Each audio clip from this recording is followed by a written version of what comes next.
We are all aware of climate change. We all know the consequences. We know now that this is not just a theory, but a reality. Yet we still do not seem to know how to reverse the process. Unchecked climate change would erode the foundations of modern society.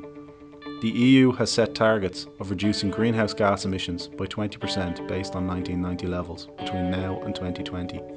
This means reducing CO2. Every person contributes to CO2. The average person at the end of the day will exhale 1 kilogram of carbon dioxide. Adding in other sources such as transport, heating and electricity consumption, each Irish person will annually produce 8.2 tonnes.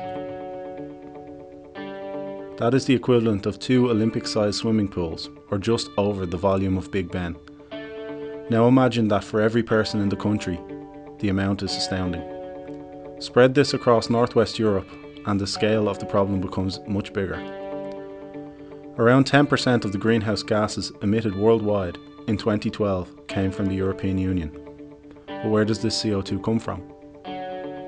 CO2 is a byproduct of all life on Earth, but the majority comes from fossil fuel use.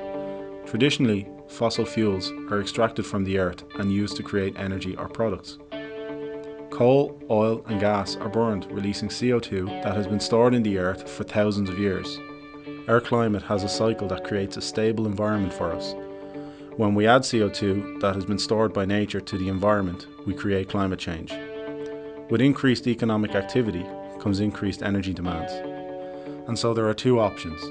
We either reduce or replace. To reduce, we simply use less. But as our economies grow, we need more. So we replace. But how do we replace? One option is biomass. Bioenergy is energy derived from organic resources such as plants, human or animal wastes, and are collectively known as biomass. Currently, these resources are not being fully used. Bioenergy is about tapping into these valuable resources to minimise their impact and maximise their returns. Biomass is a collective word for all organic material, such as forest or agricultural residues, like wood or plants. It also encompasses animal and human byproducts, such as manure. It's a significantly underutilised resource, as it is difficult to process, it's wet, it's bulky, and it has a low energy content. However, biomass's main advantage is that it's a carbon neutral source. Therefore, it's a lot like a sponge where we can absorb carbon from the atmosphere as the plant grows, and we can then re-release that into the atmosphere when we use it. So it's very much a cycle. Whereas with fossil fuel, we take carbon that's stored in the ground and we release that into the atmosphere, so we're always adding.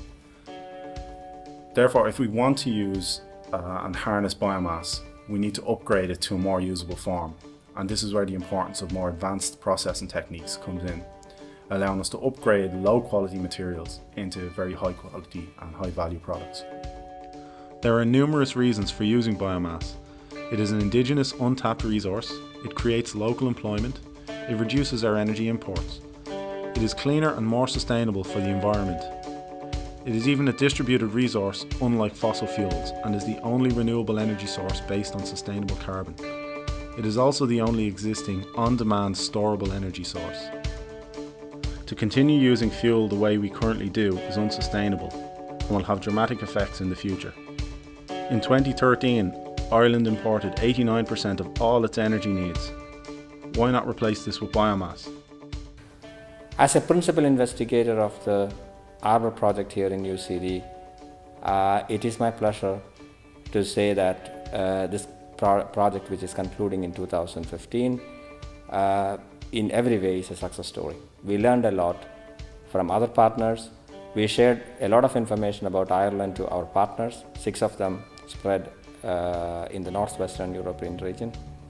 We also contributed immensely to the task that was assigned to us, which is primarily the technology forecasting about the new avenues that exist in the biomass sector.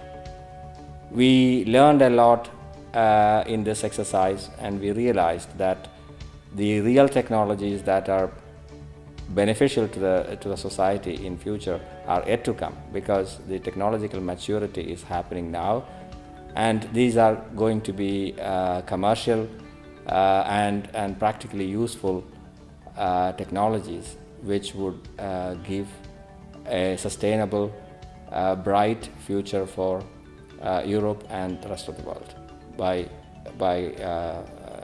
relying more and more on carbon neutral biomass resources. Even without EU targets, we have no choice but to change for our future and our children's future. By making smarter choices, we will harness a valuable and sustainable resource into the future. Biomass not only is a renewable energy source, it can be used to create other materials, from plastics in our drinks bottles to fuel for jet engines, buses and cars. Currently, these resources are not being fully used. We can make this change on a community level, a national level and a global level. And we need to make it now. For more information, you can check the Arbor website.